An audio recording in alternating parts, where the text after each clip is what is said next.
des hyènes et des lions. Sans eux, aucun safari n'est digne de ce nom. La menace d'un animal prêt à bondir nous fait tous frissonner. Daddy, I'm scared. I don't like hyenas. Don't worry about it, Hope. We've got these scaries.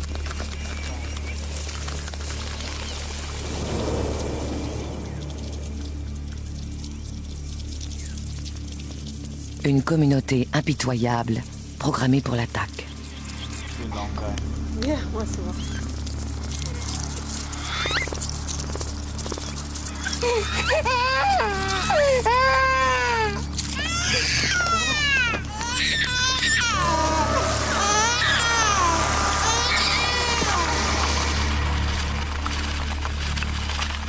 Il existe plus de 8000 espèces de fourmis sur la planète, inoffensives pour la plupart. Mais une ou deux d'entre elles sont si agressives que certains les croient capables de tuer des êtres humains. Est-ce réellement le cas? La fourmi voyageuse d'Afrique peut-elle dévorer un cheval en un jour? La piqûre d'une seule fourmi bulldog d'Australie peut-elle tuer un homme? La fourmi légionnaire d'Amérique latine peut-elle vraiment supprimer toute forme de vie dans une forêt? Tout ceci est-il un mythe ou une réalité? Nous allons parcourir le monde et tenter de découvrir la vérité concernant ces fourmis tueuses.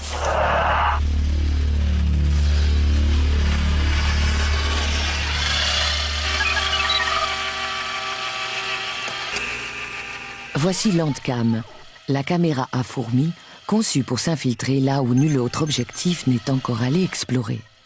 C'est notre seule chance d'approcher sans risque ces insectes minuscules et d'obtenir des images inédites.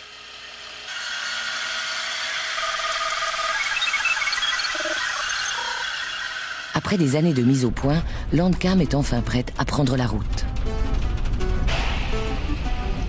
Au Costa Rica, l'autoroute panaméricaine traverse de spectaculaires collines boisées. C'est le parc national de Santa Rosa. Il abrite l'un des insectes les plus meurtriers du monde, la fourmi légionnaire. Dale Morris est naturaliste et photographe. Il va nous aider à pister cette légende vivante.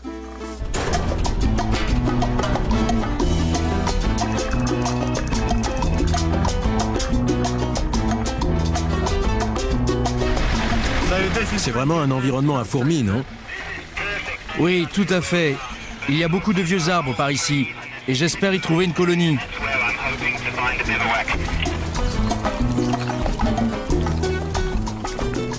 C'est chose faite. Armés de notre Landcam, nous allons suivre ces fourmis légionnaires en plein cœur de leur territoire. Si l'on en croit les films d'horreur, elles détruisent tout sur leur passage.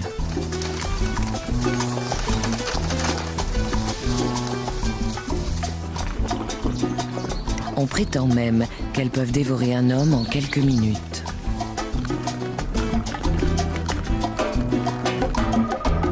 La colonie composée d'1 million d'individus est installée dans ce tronc d'arbre. Comment va se passer la première rencontre avec Landcam? Sera-t-elle attaquée ou réussira-t-elle à les amadouer?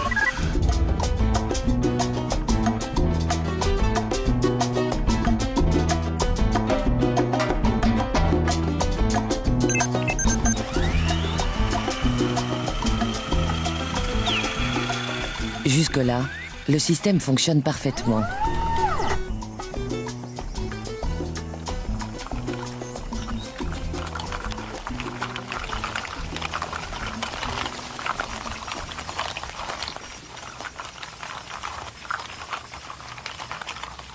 En découvrant le nid, on a l'impression de pénétrer dans un autre monde, les structures principales n'étant composées que de fourmis. Plusieurs millions de pattes sont reliées les unes aux autres par des crochets spéciaux, formant des câbles et des supports qui servent également d'ascenseur et de galerie à la colonie. À mesure que Landcam s'enfonce dans le nid, le spectacle devient encore plus déroutant. Chez les fourmis légionnaires, la division du travail atteint des proportions incroyables. Il y a des sentinelles, des ménagères, des fantassins et des nourrices, tous issus d'une même reine. Elles sont motivées par un but commun, nourrir et protéger les centaines de milliers de cocons abritant chacun un bébé fourmi. À part la reine, elles sont armées chacune d'un ovipositeur modifié en aiguillon. Et dans la forêt, tout le monde le sait, tous ceux en tout cas qui sont nés ici.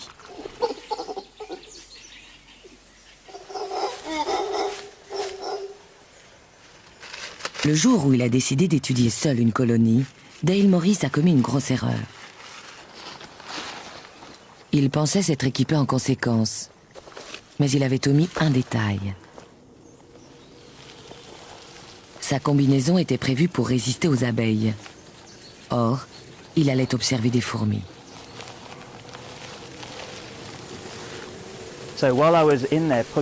J'essayais de faire sortir les fourmis qui me recouvraient peu à peu. Quand j'ai commencé à sentir des piqûres vers le visage, le cou et autour des yeux. Ce n'était pas normal du tout. J'ai alors concentré ma vision sur les contours du masque et j'ai vu plein de fourmis entrer à l'intérieur. Je me suis dit, mais qu'est-ce que j'ai fait? Pris de panique, j'ai commencé à enlever ma combinaison et j'ai oublié que les poignets étaient très serrés. Si bien que je me suis retrouvé les mains dans les manches, coincé avec des centaines de fourmis très fâchées. Le temps de me dégager, j'avais le tour de cou d'un orang-outan mâle et les oreilles douloureuses, comme frottées avec de la glace. Mon front était couvert de piqûres. Quant à mes poignets, je ne les sentais plus du tout. Avec autant d'aiguillons à sa disposition, il est clair que la communauté peut assurer une défense efficace.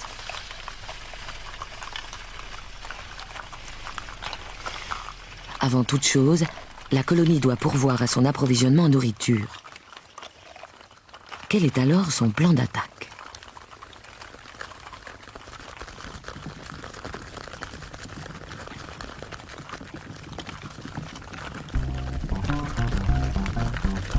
Les ouvrières spécialisées commencent par bâtir des ponts au-dessus des obstacles pour faciliter l'écoulement de ce flot de voyageuses. Au moment du départ, il peut passer jusqu'à 6000 fourmis par minute. Elles choisissent alors une direction plus ou moins perpendiculaire à celle de la chasse précédente, afin de ne pas sillonner les mêmes territoires. Elles ne s'accordent aucune minute de répit et sont 300 000 à partir ainsi en chasse pour le compte de la communauté.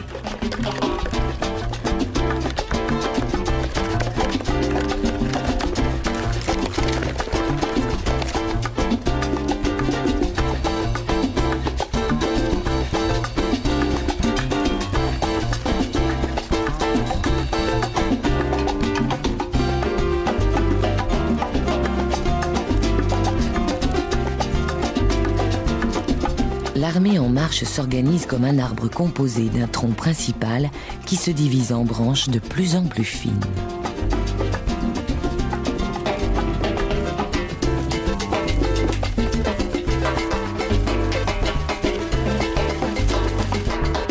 Les fourmis ne passent pas inaperçues. Après plusieurs millions d'années, leurs proies ont appris à repérer leur langage olfactif et fuient au plus vite le massacre à venir.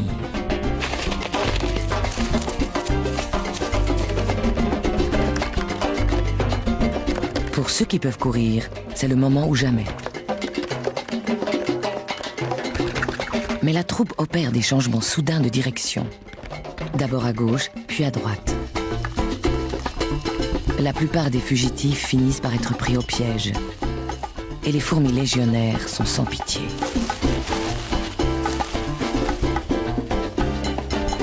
Un scorpion reçoit plusieurs centaines de doses de venin. Quelques secondes plus tard, il est submergé. Les fourmis peuvent ainsi immobiliser des adversaires qui font plusieurs centaines de fois leur taille. Voilà pourquoi certains se demandent si les êtres humains ne figurent pas eux aussi au menu des fourmis légionnaires. Cependant, les tortues semblent facilement distancer leur avant-garde.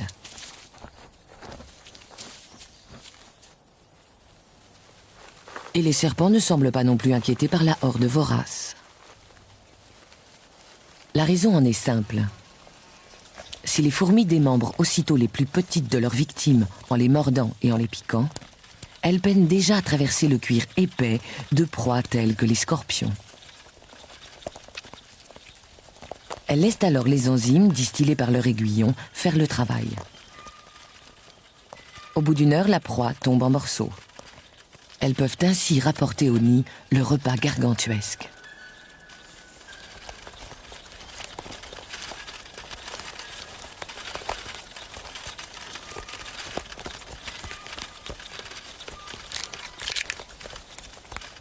La plupart des fantassins font également office de porteurs. Leurs mandibules sont conçues pour transporter et non pour couper. Comme dans toute armée, le commandement est réparti. Chacun des porteurs assume un rôle de chef et recrute de l'aide pour traîner le gibier jusqu'à la fourmilière. Dans l'ensemble, cependant, le commandement et le système de contrôle restent mystérieux. Les fourmis transmettent et captent des messages chimiques très complexes.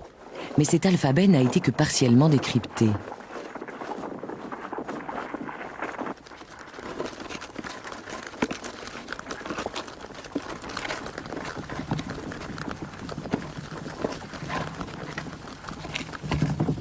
Le pont est toujours en place. Il évite un long détour aux porteurs. Le butin quotidien peut compter jusqu'à 50 000 insectes, araignées et scorpions.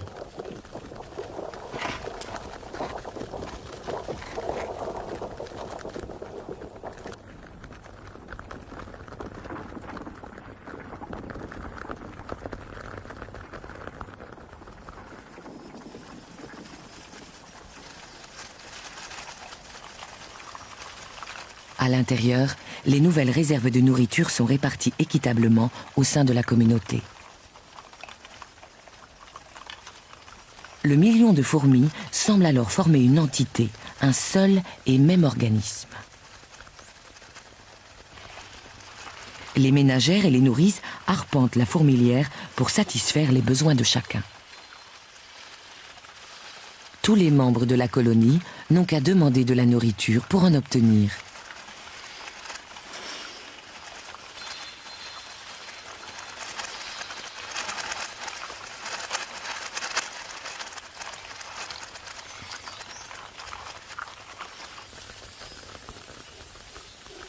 À la tombée de la nuit, il y a de l'agitation dans l'air.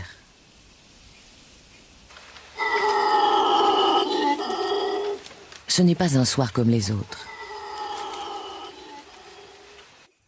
Habituellement, au crépuscule, les fourmis s'accordent un moment de repos et font un peu de rangement après une longue journée de pillage. Les ménagères emportent les déchets vers le tas d'ordures. Mais aujourd'hui, c'est différent. Voici les cocons abandonnés par les 50 000 ouvrières qui viennent de voir le jour.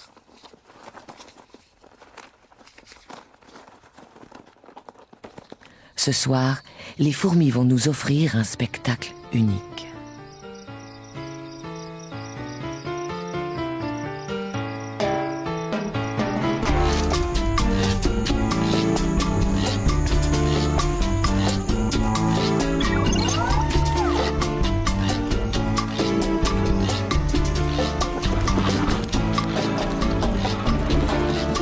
La colonie tout entière s'apprête à lever le camp et commence par déplacer soigneusement les larves.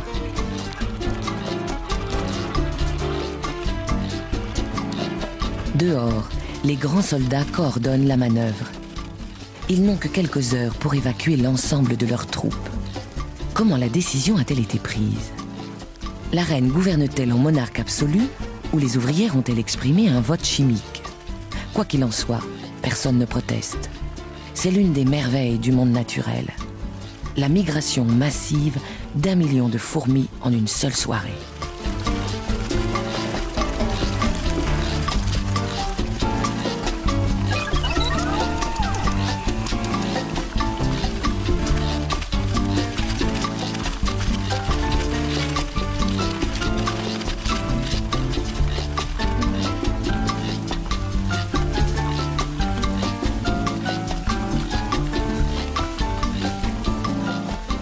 reine reste invisible. Elle échappe aux lumières inquisitrices de Landcam en se dissimulant derrière sa garde personnelle. Seule une lumière infrarouge, invisible pour les fourmis, mais pas pour notre caméra, permet de traverser cet écran de sécurité et d'entrevoir sa majesté.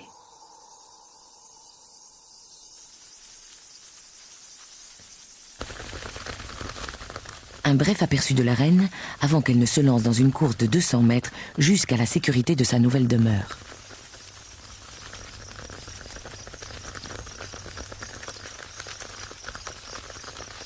Pour la colonie, c'est le début d'une période d'errance.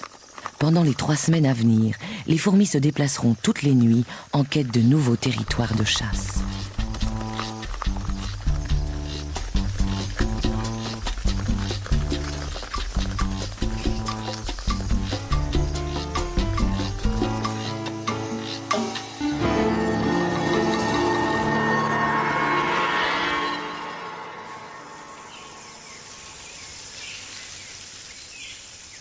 À l'aube, la troupe est déjà en route. Il n'y a pas de temps à perdre. Les nouveau-nés ont faim. Bientôt, les fourmis arrivent à l'entrée du centre de recherche de la forêt tropicale de Santa Rosa. Quel genre de nourriture espèrent-elles trouver ici? Et quelles sortes d'offensives peuvent-elles mener contre les humains? Elles font d'abord le tour de leurs victimes habituelles, dont certaines se réfugient dans des lieux insolites.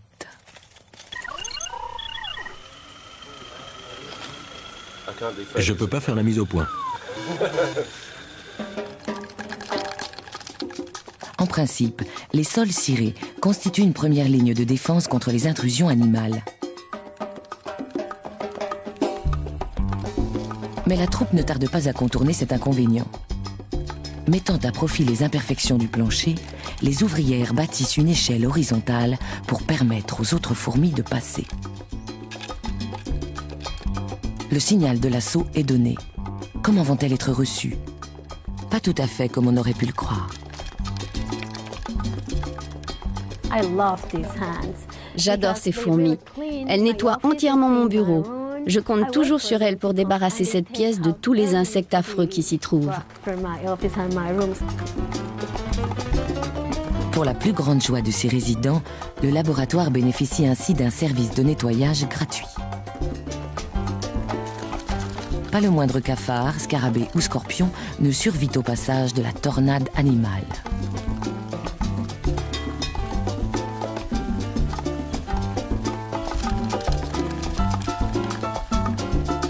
Et qu'en pensent les gens qui vivent en dehors du parc? Comment les fermiers et les éleveurs costaricains accueillent-ils la visite surprise d'1 million de fourmis?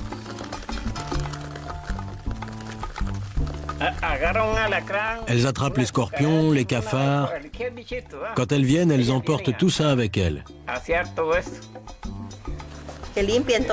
Qu'elles nous débarrassent des insectes, des scorpions, des souris, de tout. Dans la forêt, les fourmis légionnaires sont sans doute les tueurs les plus féroces et les plus efficaces.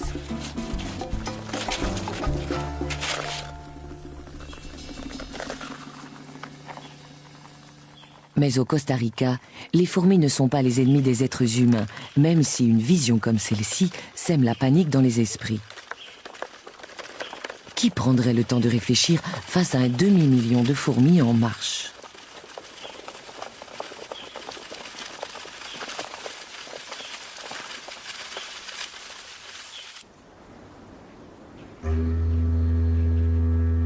De l'autre côté de la planète, au sud de l'Australie, sur l'île de Tasmanie, vivent des fourmis qui n'ont rien de sympathique. Au cœur des montagnes, les forêts abritent une espèce dont on raconte qu'elle peut tuer un homme en 4 minutes. Les fourmis bulldog sont parmi les plus grosses du monde. Très primitives, elles rappellent les guêpes et sont moins sociales que les fourmis légionnaires.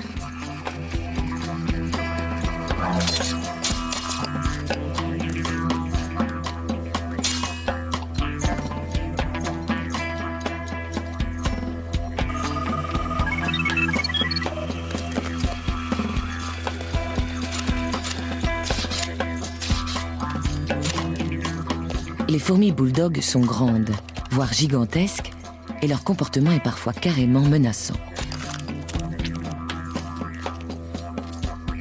Elles sont équipées d'un aiguillon particulièrement redoutable dont elles n'hésitent pas à faire usage. Bizarrement, la plus terrible des fourmis bulldogs est aussi la plus petite.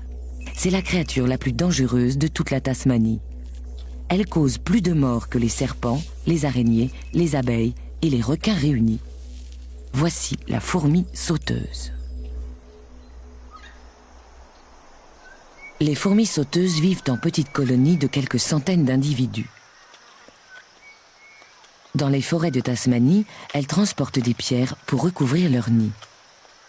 Ces cailloux absorbent la chaleur du soleil et protègent ainsi les chambres de couvée de la fraîcheur de la nuit.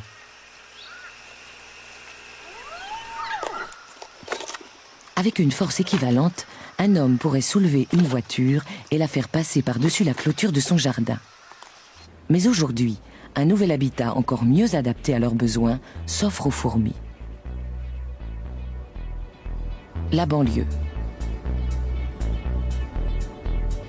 Tout autour de Hobart, les humains ont créé un parfait mélange de soleil et d'ombre au sein duquel elles semblent prospérer.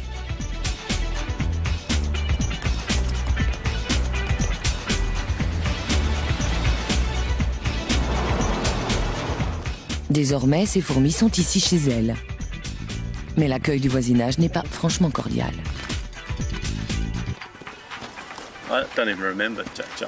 Je crois que mon premier souvenir des fourmis sauteuses remonte à mes 10 ans. J'ai découvert quelle sale bestiole c'était le jour où j'ai trouvé un nid et que j'ai décidé de les exciter un peu. J'ai pris un bâton et j'ai commencé à taper sur la fourmilière. Je m'amusais plutôt bien, mais un quart d'heure plus tard, sans que je les ai vues arriver, 2 d'entre elles se sont glissées dans mon pantalon. Et il y en a une qui m'a piqué à l'entrejambe. Et j'ai compris que j'étais mal parti.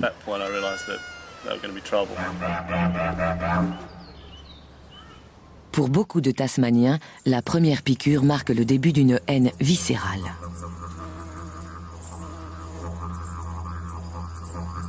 La terre fraîchement retournée de ce jardin est bien meuble.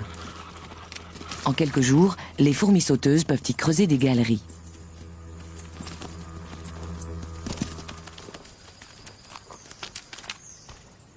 Le nouveau nid peut passer inaperçu pendant plusieurs semaines. Il y a suffisamment de soleil ici pour éviter aux fourmis d'aller chercher des pierres. Elles s'adonnent alors à leur passe-temps préféré, l'agression. Dès que l'Andcam s'approche de trop près, elles montrent leur vraie nature. Dotées d'une excellente vision, elles nous repèrent immédiatement et ne craignent pas de se battre si nécessaire.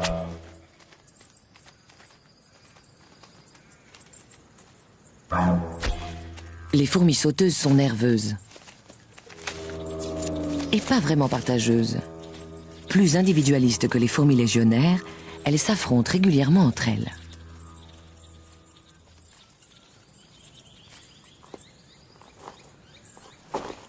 Ces combats singuliers ont pour enjeu la domination du nid. Les autres n'interviennent pas.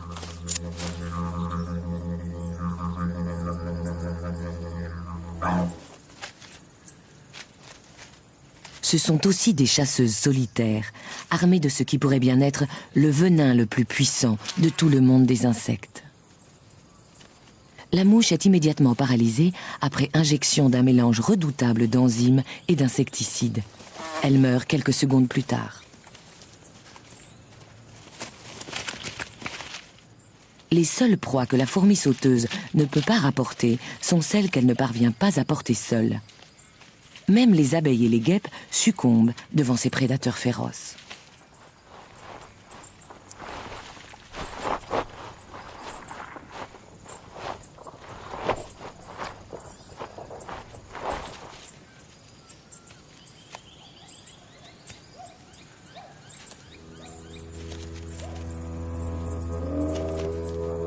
Ce sont de vraies guerrières. Les moindres mouvements ou vibrations les mettent en alerte. Et bien souvent, nous en faisons les frais.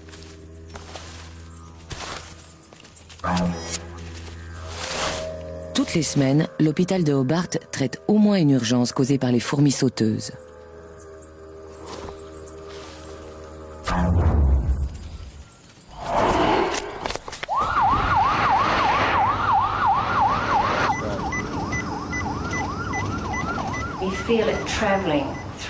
On sent le venin voyager dans le corps et ça devient chaud, comme si un liquide brûlant courait dans vos veines. Très vite, le corps tout entier cesse de fonctionner, en à peine quelques minutes. On sent la vie s'échapper, c'est vraiment terrifiant. Cette fois-ci, elle s'en sort bien. Une injection d'adrénaline la ramène à la vie. La dernière fois, il s'est passé 7 minutes entre le moment où on a appelé l'ambulance et le moment où elle est arrivée. On ne sentait déjà plus mon pouls, ni aucune des fonctions vitales. Le docteur Simon Brown est spécialisé dans le traitement des chocs anaphylactiques, les réactions allergiques graves. Environ 1% de la population présente des antécédents de réactions graves, exigeant un traitement à l'adrénaline. Ça fait 4000 personnes susceptibles de mourir en cas de piqûre. Le chercheur tente de mettre au point une solution ingénieuse à cette menace. Il commence par aller chercher quelques spécimens de ces terreurs miniatures en prenant soin de ne pas se faire piquer. C'est leur venin dont il a besoin. Utilisé à dose homéopathique, il peut peut-être servir d'antidote.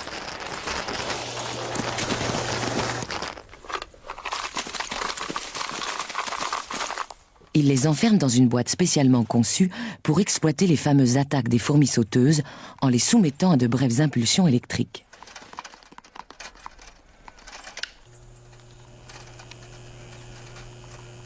Dès que le courant traverse les fils conducteurs, elles s'énervent et piquent la surface du verre.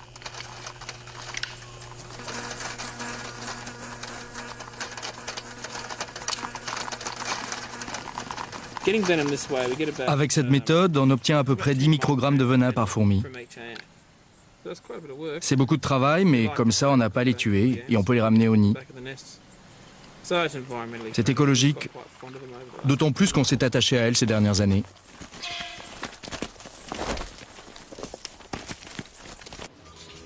Lors du protocole médical, le Dr Brown administre un antidote à base de venin à la moitié des patients. S'il est efficace, ils réagiront à peine à la prochaine piqûre. Les autres reçoivent un placebo, une injection neutre destinée à leur faire croire qu'ils ont été vaccinés. Pour les différencier, on utilise ensuite l'épreuve de l'aiguillon, un test en double aveugle standard. Le Dr Brown lui-même ne sait pas qui a reçu le vrai vaccin. Pour quelqu'un qui a grandi avec une peur mortelle de ces fourmis, c'est une véritable épreuve. C'est parti.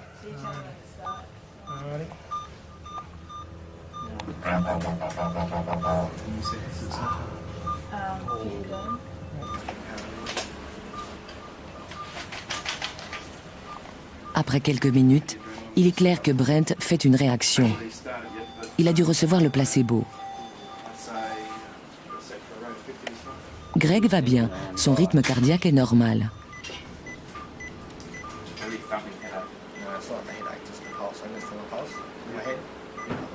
Le visage de Brent devient rouge. Son pouls s'emballe. Sa tension artérielle monte en flèche. Il présente tous les symptômes d'un choc anaphylactique. Son corps déclenche une réaction de panique face à l'invasion du venin. Sans adrénaline, il pourrait mourir en quelques minutes d'une crise cardiaque ou de suffocation, car l'air ne passe plus dans ses voies respiratoires. Heureusement, là où il se trouve, il ne risque rien.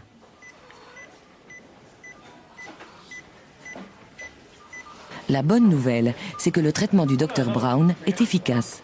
Aucun des patients vaccinés au venin n'ont réagi à la piqûre. Brent n'aura plus jamais à vivre pareille expérience. D'un point de vue allergique, la fourmi sauteuse peut être considérée comme la plus dangereuse de toutes les fourmis. Elle est agressive, elle s'éloigne beaucoup du nid et elle pique tout ce qui bouge.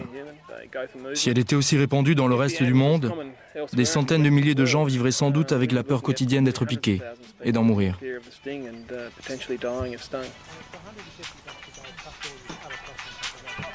Ainsi, la fourmi sauteuse est une véritable tueuse. Mais elle ne choisit pas de nous tuer. Pas plus qu'elle ne nous considère comme un éventuel repas. Il se trouve juste que nous sommes sensibles à son venin.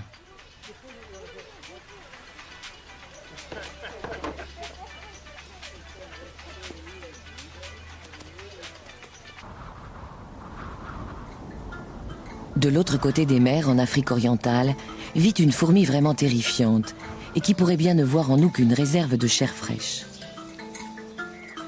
Les versants du mont Meru, en Tanzanie, sont tapissés d'une forêt luxuriante, mais étrangement silencieuse. Où sont donc passées toutes les silhouettes familières de la faune africaine? Les éléphants eux-mêmes ont disparu. Certains ici blâment ces fourmis. Les fourmis voyageuses, également appelées les siafous.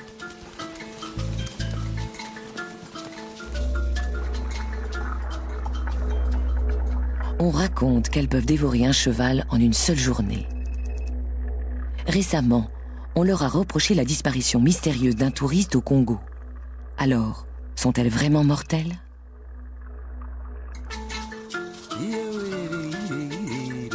Dans presque toute l'Afrique, les nomades se sont fixés et ont défriché la forêt.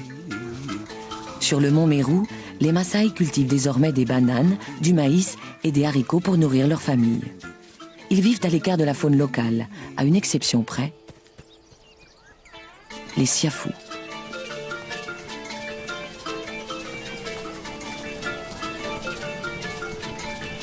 Tout comme les fourmis légionnaires, les siafous voyagent en quête de nourriture, avec cependant une différence fondamentale. La colonie ne compte pas 1, mais 20 millions d'individus qui mettront 4 jours à accomplir leur exode.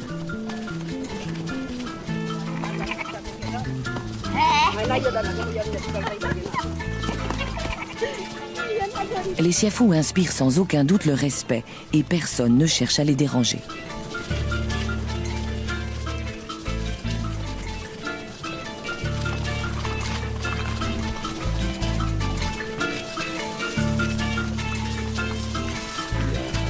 Pour les Maasai, ce sont elles qui ont poussé les éléphants à quitter la forêt en envahissant leurs trompes et en pénétrant dans leurs oreilles. Mais ils pensent aussi qu'elles ont une mission précise à accomplir sur Terre.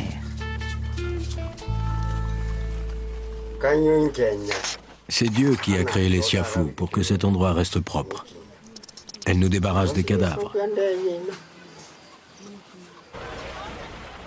Landcam en main, nous allons tenter de faire la part du mythe et de la réalité. Merde!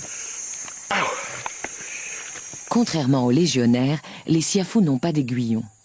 Mais leurs mandibules extraordinairement acérées tranchent à peu près n'importe quoi. Et dès que les grandes ouvrières ont découpé le cuir de leurs victimes, leurs petites sœurs peuvent attaquer la chair plus tendre. Je crois que je vais battre en retraite. Je m'avoue vaincu. Siafou 1, réalisateur 0. D'où l'utilité de Landcam. Elle ne connaît pas la douleur.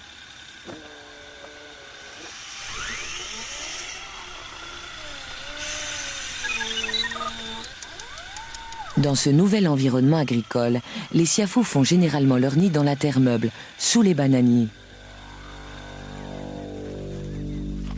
Les ouvrières ouvrent frénétiquement la voie au flot ininterrompu des nouvelles arrivantes.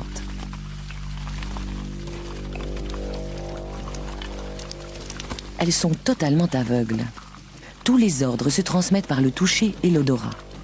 Leurs corps sont couverts d'émetteurs et de capteurs chimiques. Dans cet univers obscur, elles creusent une fourmilière pouvant accueillir 20 millions de leurs sœurs.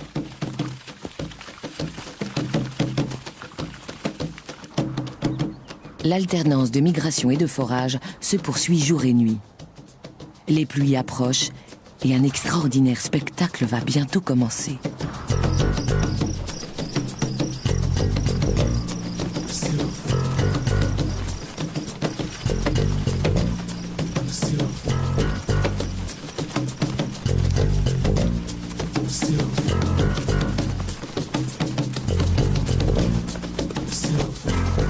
Non loin de la communauté, une étrange créature rôde, comme attirée par la colonne de fourmis.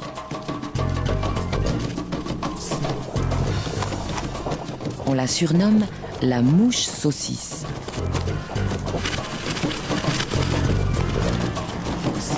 À peine croise-t-elle leur chemin qu'elle est attaquée par les fourmis.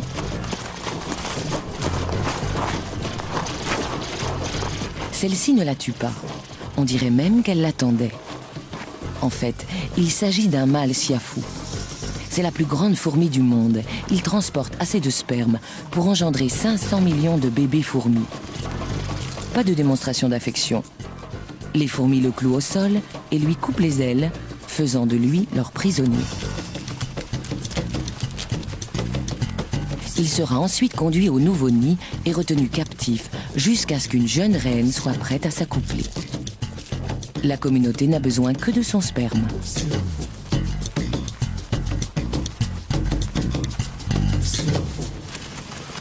La colonne s'enfonce sous terre avant d'atteindre enfin le nid.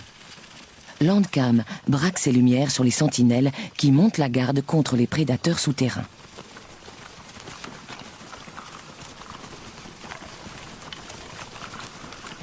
À l'entrée de leur nouvelle colonie, les siafous se livrent à un incroyable exercice d'organisation. Chaque minute voit arriver 6000 fourmis qui transportent presque toutes une de leurs sœurs. Les nouveau-nés, les larves et les œufs doivent être nettoyés puis stockés. Comment accomplissent-elles un tel exploit? On sait que tout se fait par le biais de messages chimiques. Chaque fourmi annonce où elle a été, ce qu'elle transporte et si elle a besoin de nourriture. C'est une sorte d'internet des insectes qui permet de relier et d'informer plus de 20 millions d'individus.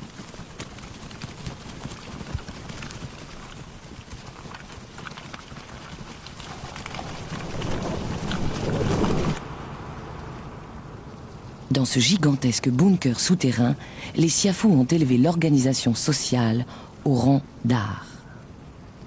En formation serrée, les soldats créent une structure solide qui enveloppe l'apparent chaos intérieur. Ces millions de fourmis entassées génèrent suffisamment de chaleur pour élever la température du nid de 4 degrés, maintenant ainsi la couvée à son taux de croissance maximum. Mais ces 20 millions de bouches auront bientôt besoin d'être nourries. Il est temps pour l'infanterie de se remettre au travail. Les siafous passent la plus grande partie de l'année à sommeiller en menant une vie exclusivement souterraine. Mais avec l'arrivée des pluies, l'air se remplit d'insectes. Et c'est ce qui attire les fourmis à la surface. Les plus féroces prédateurs d'Afrique émergent alors par millions.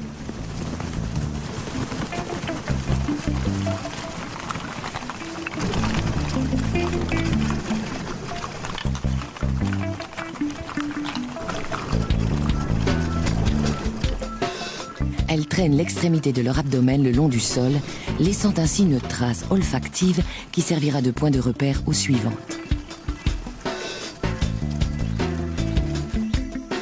Elles se dirigent vers un champ de haricots. Pour tous ceux qui s'y trouvent, c'est l'apocalypse.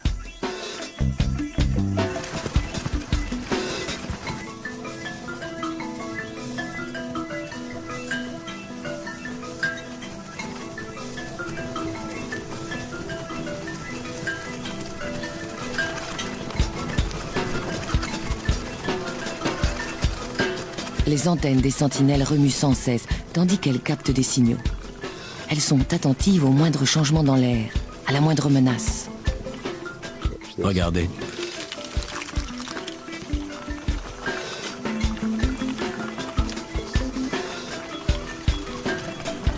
La colonne s'enfonce plus avant dans les champs des Maasai. Les fourmis ne sont pas les seules à s'être multipliées. Des millions d'insectes et de scarabées se sont attaqués à la succulente récolte.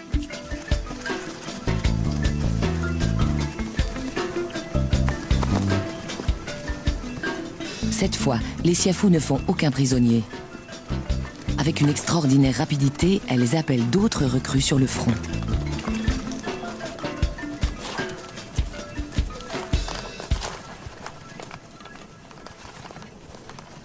Malgré leur cécité, elles sont d'une précision chirurgicale quand il s'agit de découper leur proie pour s'introduire à l'intérieur.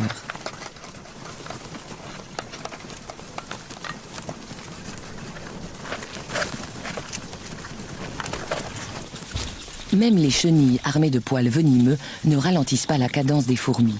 Comme tous les autres, elles sont dépecées et emportées. Les siafous nettoient ainsi les champs quotidiennement. À tel point qu'elles font désormais partie intégrante de la communauté agricole. Chaque colonie de fourmis détruit en moyenne 2 millions d'insectes nuisibles par jour. 2 millions d'animaux qui s'attaquent régulièrement aux moyens de subsistance des fermiers. Même celles qui semblent ne rien transporter ont en fait la bouche pleine d'un fluide nourrissant prélevé sur leurs victimes.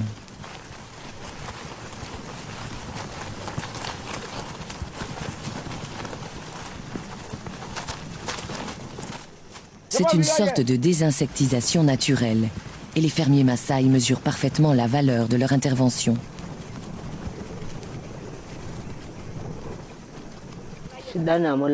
Quand on voit les siafous, ça veut dire que l'année va être bonne. Elles tuent tous les insectes qui attaquent le maïs ou les haricots. Les siafous sont utiles, elles protègent les récoltes.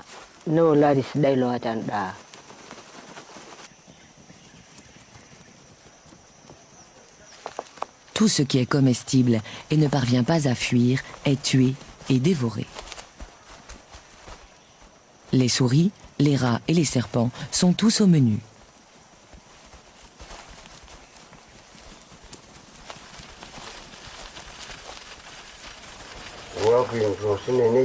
Je connais quelqu'un qui a été tué par les fourmis. Peut-être qu'il était ivre ou malade, mais en tout cas, on l'a retrouvé le lendemain matin, recouvert de siafous. Si bien que tout le monde pense que ce sont elles qui l'ont tué.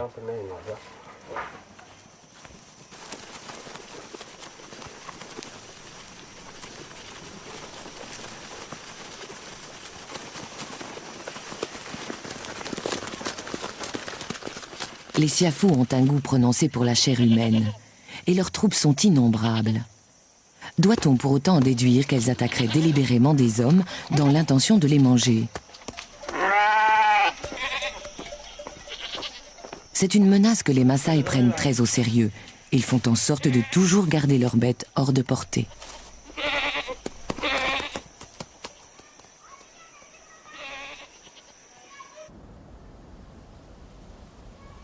Quand la fraîcheur du soir envahit les versants de la montagne, les fourmis partent généralement dormir. Mais si la nuit est chaude, elles continuent à chasser dans l'obscurité.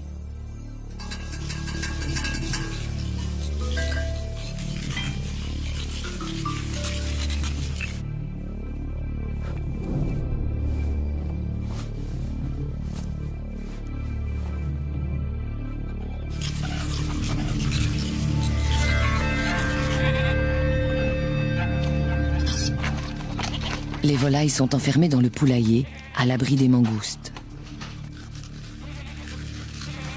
Quelques fourmis représentent un extra, riche en protéines. Le problème, c'est que pour chaque fourmi avalée, il en arrive 1 millier d'autres.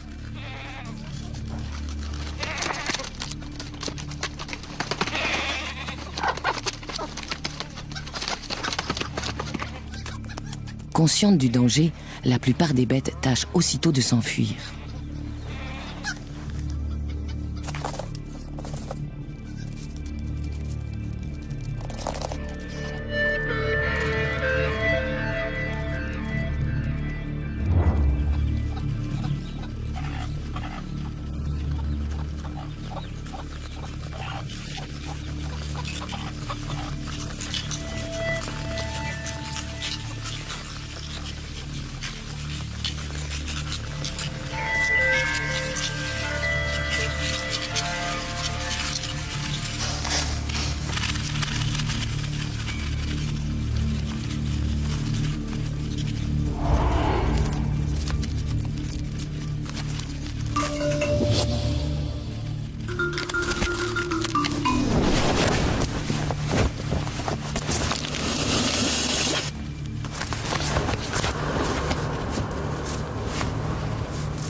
Les siafous ont beau être les amis des fermiers, elles ne font pas de quartier, elles tuent tout ce qui bouge. Le feu est le seul moyen de les arrêter, mais pour les poules, il est déjà trop tard.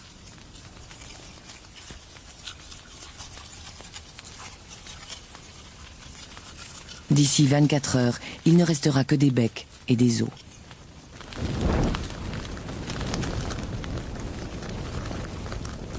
Pour les siafous, la mort d'une centaine de milliers de soldats est sans conséquence. C'est une perte superficielle et la campagne de la nuit reste un succès. Les Maasai considèrent les fourmis comme une nuisance, parfois même comme un danger. Cependant, elles sont utiles à la ferme. Ils les comprennent et s'accommodent de leur présence.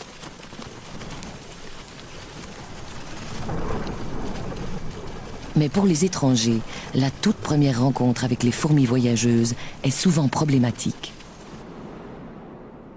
Aujourd'hui encore, de terrifiants récits circulent. On était venu rendre visite aux Maasai avec des amis à nous. Ils vivaient dans la région et avaient amené leur bébé avec eux. L'enfant était fatigué, si bien que j'ai suggéré de le mettre au lit. Je leur ai montré la tente et je suis revenu près du feu, où j'ai continué à profiter de la soirée. Et puis tout d'un coup, le bébé s'est mis à hurler. On a couru à la tente. Il était couvert de siafous. C'était affreux. Je suis sûr que si on n'était pas arrivé, les fourmis auraient pu facilement le tuer.